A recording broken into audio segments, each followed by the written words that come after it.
So itong kapit ko ngayon, ang tawag dito is transistor, or normally tinatawag namin to na hall sensor. So para saan nga ba to? Tsaka ano ba pinagkaiba nitong dalawang to? So yung hall sensor, nilalagay siya sa loob ng motor ng e-bike. Ayan, sa loob ng motor ng ganito. Yan. Tapos ang silbi niya kasi, from controller dito dumadaan yung signal para mapatakbo yung mismong motor. Ngayon yung pinagkaiba naman itong dalawa, etong isa, yung naka-bend na to, ito yung hall sensor na tinatawag na pang 3 wheels or yung pang gear type na hall sensor. Para to sa mga 3 wheels sa e-bike, 4 wheels, ganun. Yung sa mga gantong e-bike, yan.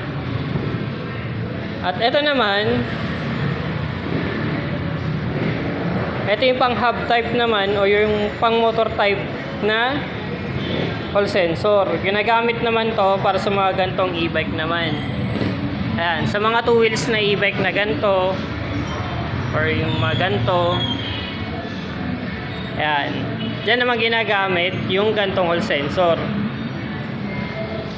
Well, sa pagkakabit naman nito, ayan, sa nakikita nyo naman, color coded lang siya.